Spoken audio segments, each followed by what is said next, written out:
the leper scholar versus Israel in Isaiah 53, a guilt offering.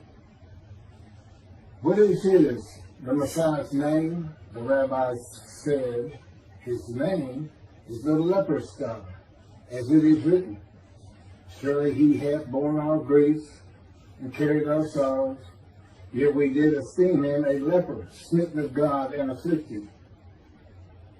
And that's from the Sanhedrin 98, small case B.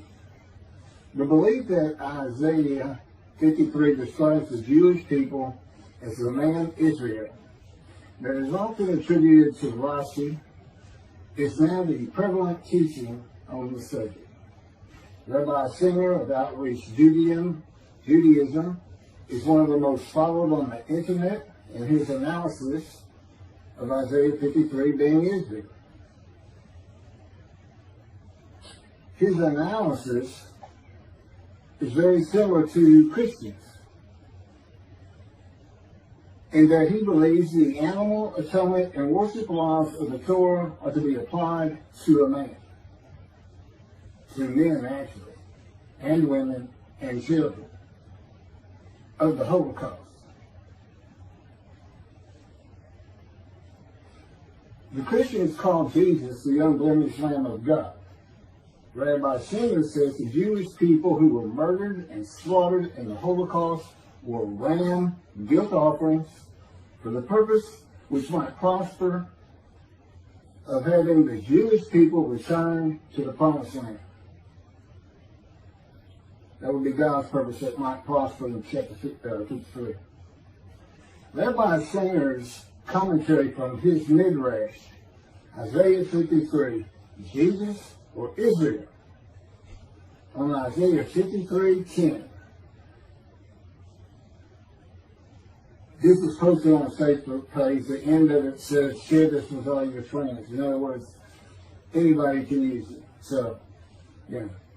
And everybody should know that, by the way. You can't just use something that's on somebody's site.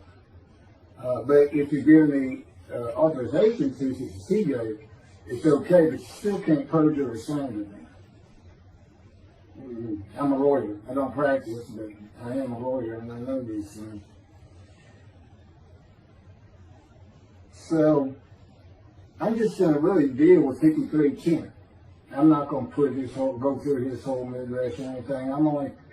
It's the one verse that you can't just prove by physical evidence. He offered himself for guilt. You know, all you can do is take somebody's word for it that you did. Except there is a little bit more. In any event, I am going to read, this is in quotes, there's no, I didn't do anything, I didn't even make corrections with his background or anything. It's exactly as it is in his midrash in Isaiah 53 that he had posted on Facebook in his notes many years ago. I was a friend of his at the time. So I'm sharing it. I'm sharing 53:10, but I'm going to give my commentary on it, contrasting it with his commentary and the problems I see with that, which is not an unusual thing the Jews have always done, but in particular in the times of the Talmud, Rashi, Rambam, they were always writing about each other and what that person thought and this and that. So I'm going to read everything because it's in quotes, and I don't want someone to say I'm misquoting something, because I'm not. So he starts out and he quotes himself, 53:10. Hashem desired to oppress him, and he afflicted him if his soul would acknowledge guilt. He would see offspring and live long days, and the desire of Hashem would succeed in his hand. Then he quotes 53:10 from the Jewish Publication Society. He doesn't say where the first one came from. I recognize it, but I don't know where it came from either. But the Lord chose to crush him by disease, that if he made himself an offering for guilt, he might see offspring and have long life, and that through him the Lord's purpose might prosper. this translation by the Jewish Publication Society of the Hebrew into English began in, I believe it's 1956, from scratch. They did use old texts from the Talmud era. The Old Testament of the Christians is from a retranslation, and then into English. And translations are tough enough as it is without going through two instead of just directly one. And the rabbis and scholars on language who were involved with that process for many, many years began with the Leningrad Codex, the oldest Hebrew translation of the Hebrew, not translation, the oldest Hebrew Bible written in Hebrew.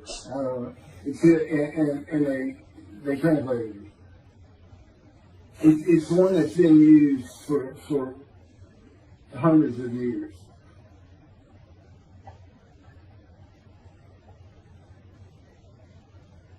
So then, after these two verses of 53:10 from different sources, here's what he has to say.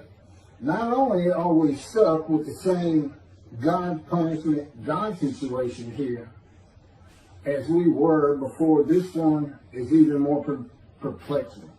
Yeshua was supposed to be the sinless, unblemished Lamb that died for your sins on the cross, and yet it states right here that if he would have acknowledged his guilt, he would see offspring and live long days.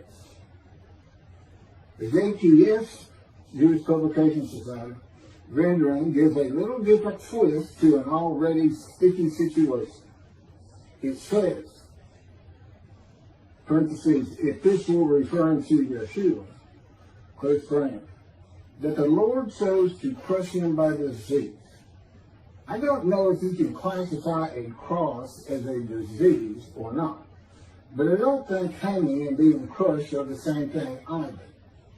In fact, according to John's Gospel, not a single bone of Yeshua's body was broken. Of course, this is stated so he could be equated with the Passover lamb, and John is the only one that compares Yeshua to the Passover lamb. But how could this be speaking about eternal Israel? Very easy. The offering of guilt in this verse is actually, literally translated as guilt offering. The significance between the guilt offering and the Holocaust is so astounding, even as grotesque of a thought as it is, I could not overlook it. A guilt offering is defined in Leviticus chapter 7, and goes something like this. The guilt offering is a fire offering in which all the parts are to go up in smoke, and the high belongs to the one making the offering. I mentioned before that during the Holocaust, Hitler not only burned Jews in the ovens of Auschwitz, but he also used their skins as lampshades and their hair as stuffing for pillows. He sacrificed these peoples on the altars of ovens and kept their hides as his portion, but not until he worked and starved them to death.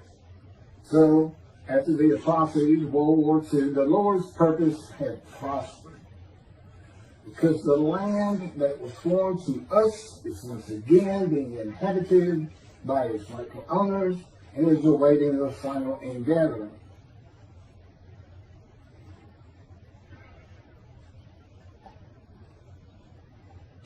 The guilt offering, that's it for the quotes. That's his commentary on verse 2. The guilt offering is a sacrifice made for unintentional transgressions. It was distinct from the biblical sin offering. The transgressor furnished an unblemished lamb for sacrifice at the temple in Jerusalem, as well as in cases of sins against holy idols, theft, commission of fraud, or false oaths, with monetary compensation to the victims for their loss. Plus they mark up to 20% of the value to cover the priest's earnings. That's the guilt offering. And offering for guilt, translated by the JPS, says he offered, God chose to crush him with his knee so that he would offer himself for guilt. That's the literal translation. The literal translated is he offered himself for guilt. Doesn't say anything about the guilt offering. Doesn't say he became the guilt offering. You got to this one? Doesn't say anything like that.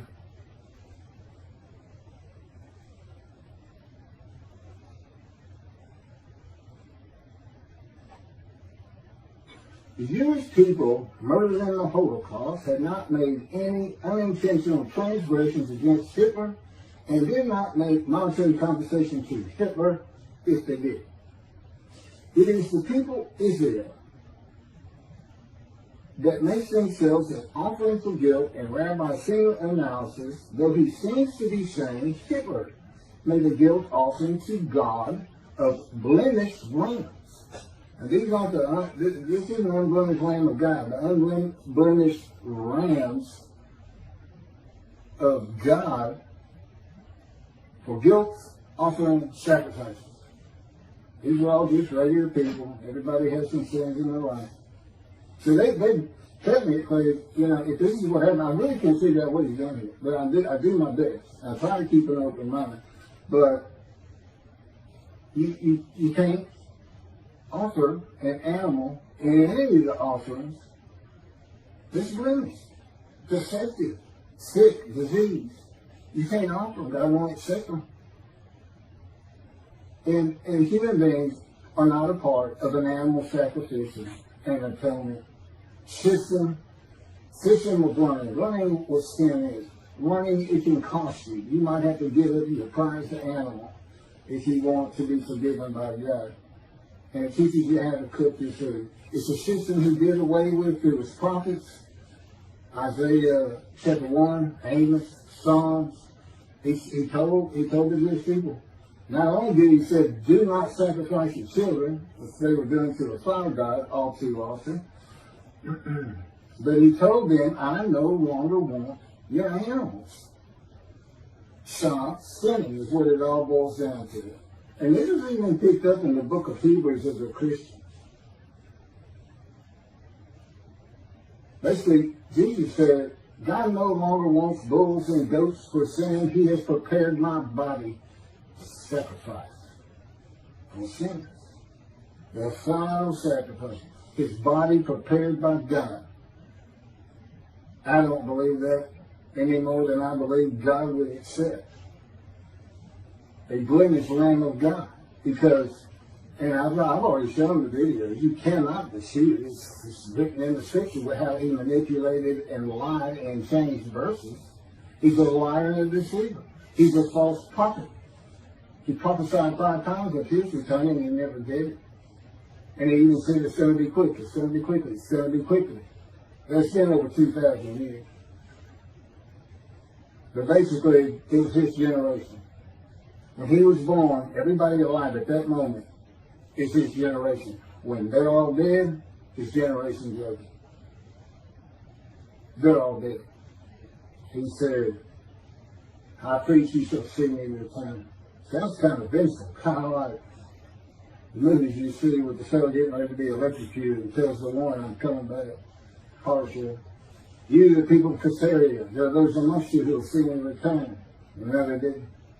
You, members of my 12, there are those amongst you who will be alive when I return. You never did. My favorite, Book of Revelation. The great story of destruction of all things, and Jesus comes, and the Jews that don't believe in him are not only killed, they're put in hell. Judaism doesn't even believe in hell. If they don't believe in Jesus, well, why would you believe a liar, a deceiver, in a book of lies and deceit? People who believe in human sacrifice.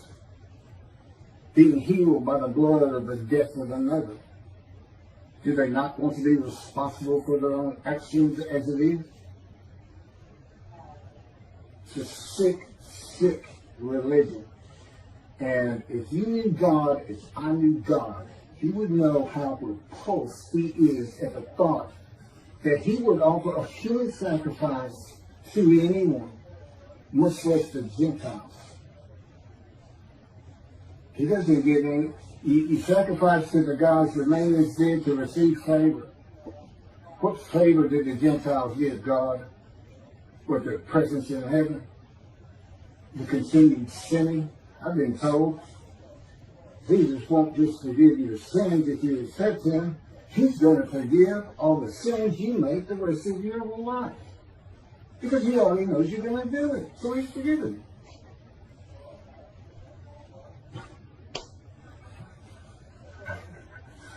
I walked out thinking to myself, I got carte blanche. I can go do anything. I accept this Jesus. But no, I don't accept Jesus. Indeed, I don't think he ever existed. I think he's a story. And I have good reason for that. But let's get back to God murdering his children. I don't think Hitler offered them. So here's these rams. Somebody had to offer them, so God's going to offer them. Not unlike he offered his son.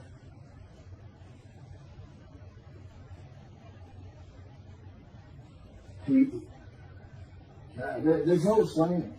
And I haven't even finished yet. So, Hitler sacrificed these people on the altars of ovens. These ovens to get rid of bodies of fire and become altars.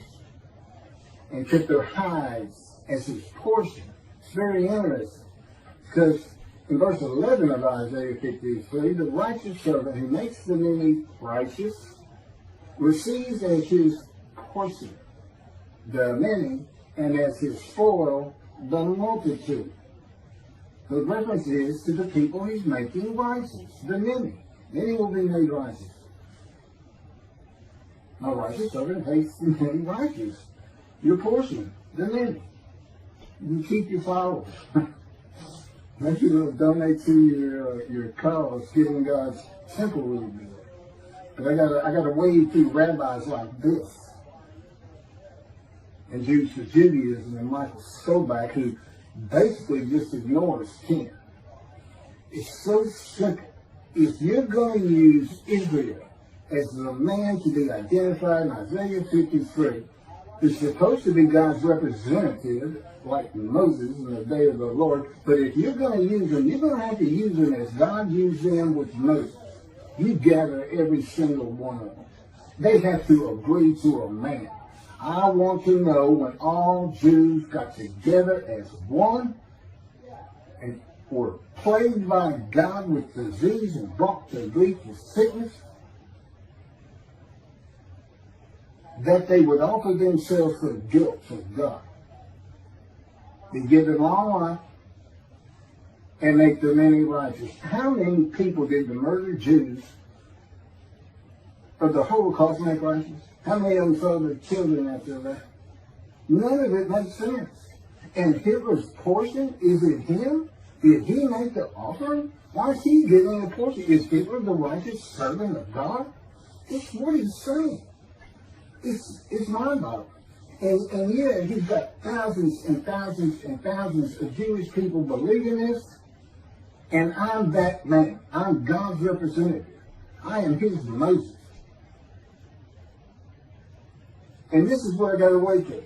Those people that follow Tovia, they'll throw you out of a group so fast, even suggesting, hey, it could be Elijah, the same purpose. They both have to make people righteous, bring them back to Judaism, and they both have a task which might prosper.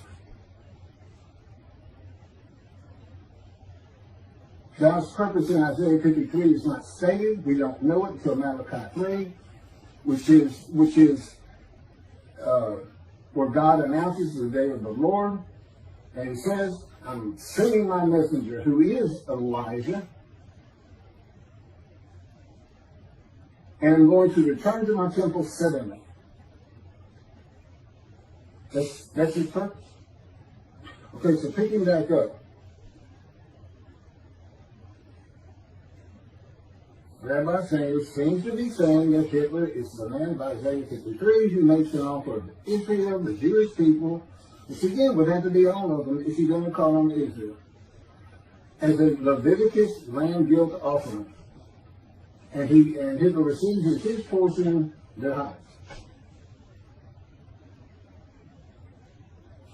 Isaiah 53:12 says God's righteous servant, which is Israel, and we're using the 6 million of the Holocaust as Israel, as best I can tell. Because the rest of the Jews, another 6 million, didn't offer that 6 million up, and that's not what he says. He's saying God did it.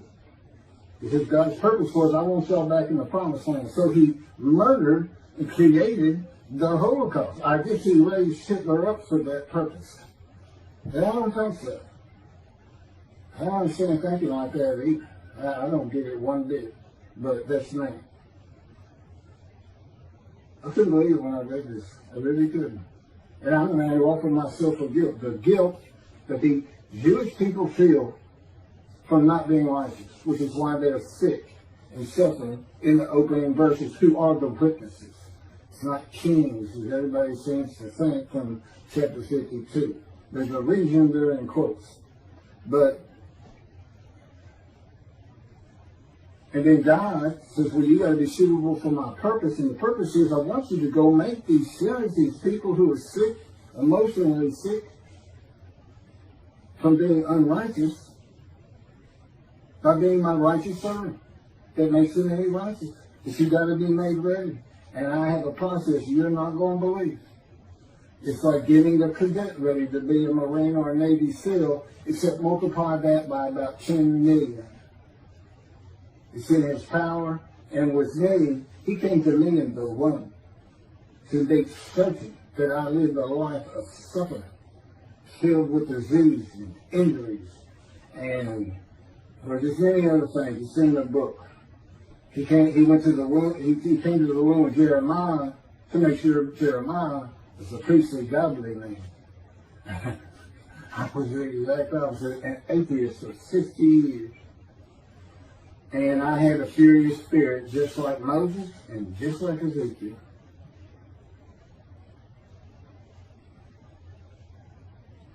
So, verse 12 of chapter 53 of Isaiah says, God's righteous servant is exposed to death. He is exposed to death by disease, from an affliction, by God. God chose the person with disease. Then he says, well, I'm going to reward him because he was exposed to death. It's a disease. It's a sickness that can kill you. With me, it was cancer. There's other diseases that can kill you. Skin cancer, colon cancer, lung cancer, untreatable lung cancer. And here is my proof that I offered myself for guilt. I said early on, there's no physical proof, but there's some indirect proof. I was told I had no more than a month or so to live, to be prepared to die, based on pictures of my lungs, each one. Doctor said, you see those? This is after colon cancer and chemotherapy for colon cancer. That should have killed me. And he said, you see all those white spots all over your lung? He says, every one of them is cancer. It's growing cancer. It's still advanced, so you can see it. It should have come in earlier on the colon cancer. So everybody get checked if you think you might have a problem, or when they say you should go get checked. And he said, this spread quite a while back. I don't know why they hadn't already picked it up. They didn't pick it up until after the colon chemo. And I haven't seen the doctor since that day. Just walked out there and turned it down. Quit work. Just walking everybody. I get stoned. It's just hard to say. In many ways, I guess I was in denial. They said that's part of it. I guess I didn't even think I was really going to die. And, for the most part. And that was when the planes hit New York. That's 20 years ago. When I was 50, about 7 to 8 years after that, with the doctors, is when God first spoke to me. And again, I'd been an atheist for 50 years. I knew nothing. And one of the first things we did that week, he said, let's go to the bookstore. You need to buy a Talmud. My response was, what's a Talmud? I didn't know anything. I had kept away from religious people. And basically, he was with me. He made sure I did. He orchestrated many things in my life. Early on, he took me on visions, 1, 2, 3 a week, as part of the teaching and just starting out the preparation process before the pain started getting really bad, which has been up every year since. This is year 13 since it's 13. But as you can see, he was starting to make a little headway. 5 years teaching me, 5 years writing blogs, which are the chapters of my book, Isaiah 53 and the Day of the Lord, which is dictated to me by God, just as the life of the righteous servant of Isaiah 53. That's my life. And he dictated it. God is not ghostwriter. They're very interesting. And that's how I know all these things that all the great rabbis and the rabbis today didn't know about. That's not proof. Look at the proof that Moses gave to the Israelites so they would believe that God had really sent him to have them released and brought back to the promised land. It's in the Torah. Moses says, who am I? I did the same thing. Picking back up with this, I'm getting there to the end of it. So, exposure to death, that's not dying. The righteous of Israel does not die from the sickness they were given. Now, I don't know in the Holocaust when they were plagued with disease, if everybody had to be plagued before they were gassed and shot. I think the answer is no. I mean, and then to go out and teach this no more longer fits Isaiah 53 than a man the moon instructs God. Because this is God's representative in the day of the Lord. And then it's so easy to find. Jeremiah, see a time is coming, the land blooms again. See it's after desolations. Go look at Isaiah 61. He talks about, he's not talking about the exiles, he's talking about the Russian dispersal in that chapter. The ruined cities and everything being restored. That's today. The temple era exiles that returned didn't do anything with the northern kingdom. It was inhabited by Gentiles. They didn't restore Israel. And I don't know, other than the temple, that they restored Jerusalem. But it's been restored today. See your time is coming. I'll make a new covenant with you. So there you have it. And the land blooms again, which simply put means that you come back, and I'm going to come back. He's just waiting. I don't think he killed 6 million people. Murdering them was horrendous atrocity I've ever thought of. To make them come back, that's not him at all.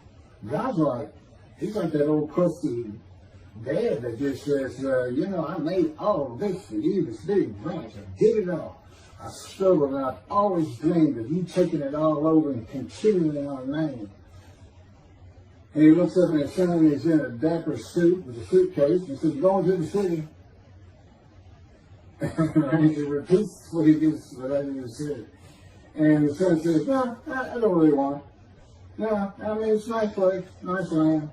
I know you like me to tend it for you and take care of it and exalt his name in doing so, making it beautiful, building him a new house if he needs one.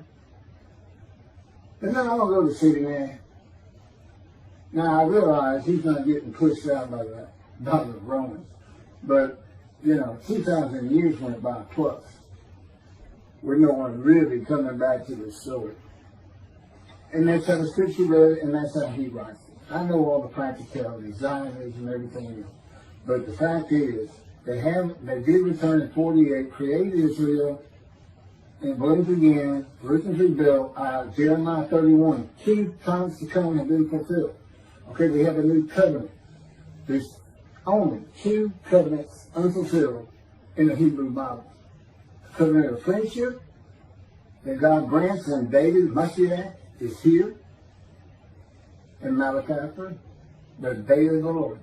The chapter of the day of the Lord. And it's the change day of the Lord and all the different references in 5 or 7 other books of a day of terror and destruction, of horrendous plagues where evil is eliminated from the human race, but the good stay. Okay, well that's never going to happen. That's not God's, that's just some story for antiquity and even today. I mean, it's, you know, I watch zombie movies sometimes. Talking about the resurrection. I don't believe they did a resurrected. I have too much knowledge of science and medicine and just plain common sense. That's not happening. No one's about to pray for the resurrection. Weekly. Because of Rambam. He's got 13 fundamental principles of Judaism. The 13th is belief. You have to have belief in the resurrection. But where are you going to put the million Israelites in the Exodus? Where are you going to put all their ancestors who were in Egypt for 400 years? People who didn't even cook the food. Because God had to teach them with the animal sacrificial and atonement laws. Bring your animal to a fire. Now share in it. At least the priest teach it. It's better even if you're going to not drink the blood. Okay? Part of the laws, rules, and commandments. You're trying to cook it. You can drain it all you want. You need to cook it. And that's what that was about. And he did away with it. And even Jesus did that. God no longer wants animals for sin. He's prepared a human body for it. That was never intended for a human body. And God knew what the Gentiles were going to do. They were going to come up with an unblemished lamb so they could get sin free. And that's why Isaiah 53 describes the man as blemished and with defect by some of the words. If you look up the definitions of the synonyms, serious injuries, it's an entire life of ministry. I am the man of Isaiah 53. I make every verse. My midrash will show you that. And so you have all these things that I'm talking about. Of course, they're in the book. I am the exact opposite of Jesus Christ. I am the blemished, deceived prophet of God. I'm not a lamb. I'm a man. I can't be used for the human sacrifice system if anybody's thinking about it. Because I'm the righteous servant of God. They think, oh, that'd be a good sacrifice. That'd be good. What I want to see, now that we all know the Jews are the righteous servant of God, all of them. It's 7 million in Israel, 7 million in America, and I don't know how many millions in Europe and across the world. I'll just say 14 million. When are they going to make the world righteous? They say they're the righteous servant. When have they made the many righteous and multitude as one man is there? It's so far from thing. It's just as far as Jesus Christ said. They have taken this concept, him, and Jews for Judaism, Michael Sobach and his cohorts, have taken this concept and this idea, and they can't back it up one bit, and yet they have convinced, because of their unique personalities, very, very jovial, very nice to listen to, very intelligent,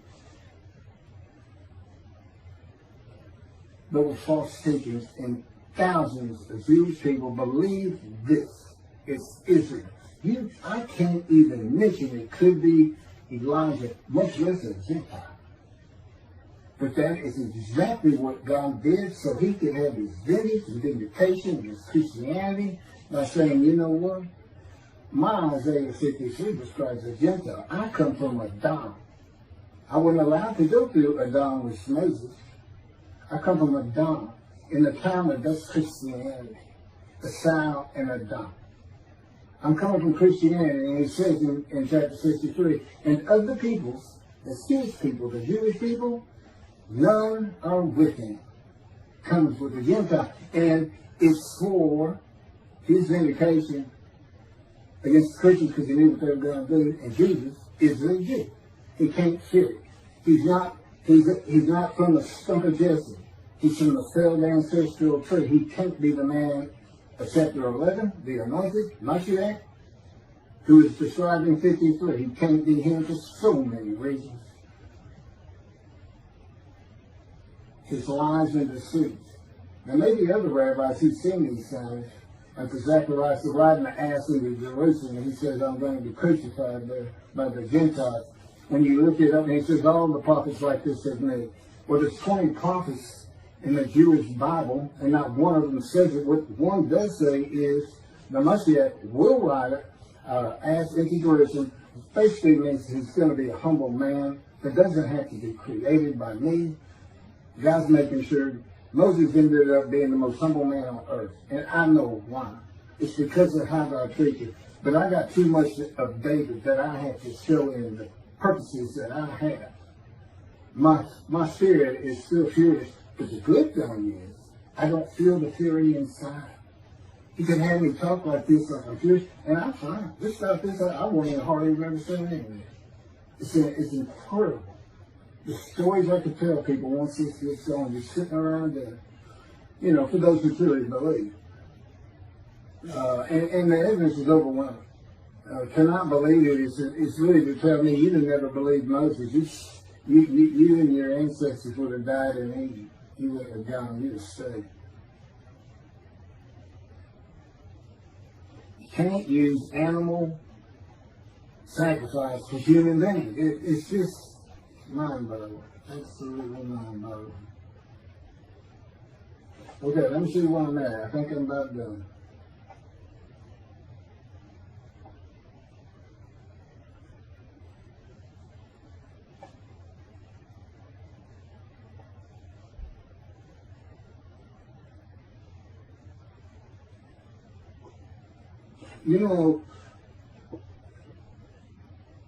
When Tovia Singer says in his commentary on 10, and I had this in quote, so I pulled it out from that. He says that this phrase, that if he made himself an offering for guilt, is interpreted by Rabbi Singer to be, quote, actually, literally translated as guilt offering. Now, he is very well known for interpreting the Bible of his own, without using anybody else's translations. And his people listen to him all the time to see what the translations should be and how maybe the Christian Bible got things wrong, or even the Hebrew Bible. I don't think we've ever seen that. But in particular, a lot of these people are Christians who have converted to Judaism, or they are Jews who were Christians just by how they were raised, and then I guess Messianic Jews too sometimes. But they look at him for translations, and look at the words he uses. Talk about deceptive. Actually, literally, translated as guilt offering. The JPS, a panel of men who worked their lives at interpretation of translations, they didn't come up with that. Rabbis from Orthodox, Conservative, Reform, and then linguistic experts from universities, well-esteemed, well-pedigreed. And they don't say it's actually literally a guilt offering, and that's what God's saying, so let's use his animal sacrificial system. And in Tobia's case, let's offer up 6 million Jews. You see, none of that works, and people don't, none of it works. So what he's really saying is God just murdered 6 million Jews to scare them all back to the promised land. That's all he's really saying. Does anybody think God did that? I don't. I don't. I don't even think, when he says he put a plague against them in antiquity, that he really did it. I think the plague was just there, no different than the pandemic we're under. Well, much different, but that's just the way times were when he didn't have medicine. People didn't cook their food, and this and that, he would tell you. He said that I took credit for him to scare them. I had to scare these people to death. So it goes up to Moses. You go talk to them and come tell us what he says. We're all going to die. You feared God. But not today. Even Judaism is starting to get into the Christian thing of God wants a personal relationship with you. Well, you better go back to the mountain if you think that's true. That's not who he is. You're starting to associate him as a human being. That you want a relationship, that doesn't mean he does. That doesn't mean he doesn't want to do the things he says he's going to do for his creation. He's got a different perspective. He's not human. He is an entity, a being in existence that does have emotions, but he's got absolute knowledge and absolute power. He thinks it, puts it in a vision, he wills it to obey. There is a process which goes by with his elements of the unseen, primarily his power. You know, we have all this water on there, and Moses' name was full from watching this and that. Do you know that there's tiny microscopic particles of water, H2O, in outer space? He drew it with his power from the far corners of the universe to his planet. He decides everything, and that's just the way it is.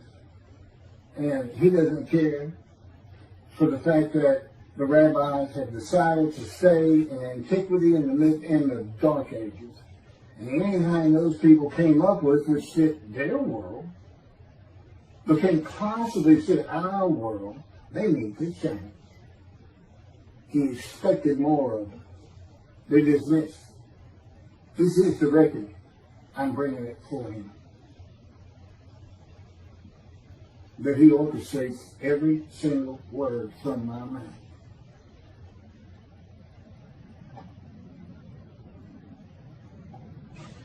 Bottom line? Bottom line. Here it is. Let me finish up with this.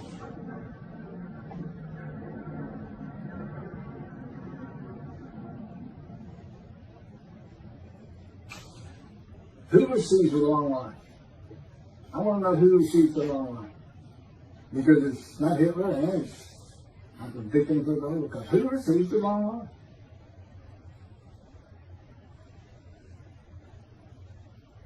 No one. Would God accept an animal sacrifice of blemished humans from the Gentile Hitler? No. He wouldn't. He doesn't accept human sacrifice, period. Were the much less lamb sacrifices for guilt. For being guilty of destroying self, stealing self, theft, this and that. It's not the guilt we're talking about. It's verb and adverb, or verb and noun. This is the emotion guilt. They said they were sick. Okay, the man's called the righteous servant. What do you think happens? It's because they're sick, because they feel guilty of the sins they've made against God and in their lives and with their family. They told their family up having an affair. Anything. Those are the people who are sick, who need to understand that God does work people of little faith.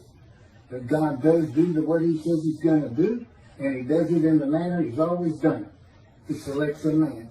And for the day of the Lord, he described him. And he knew how difficult it was going to be in this age of secularism,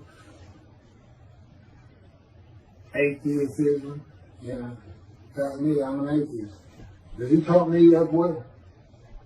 And after the 5 years of learning, the 5 years of writing, we had a little over a year to put the first book together, Isaiah 53 and the Day of the Lord.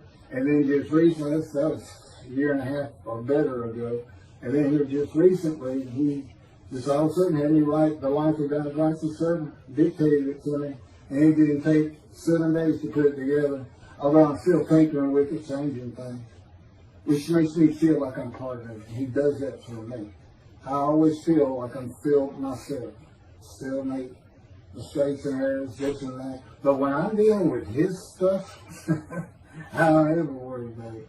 Because I know he's doing it perfectly, and perfectly as he wants it. Were the victims of the Holocaust crushed with disease? I don't think so.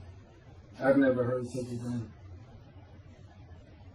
Are the 6 million murdered Jews of the Holocaust all the Jews gathered as one man? No. Did God murder 6 million Jews? No. Have the Jewish people as one man made the many multitude righteous? No. The 6 million murdered in the Holocaust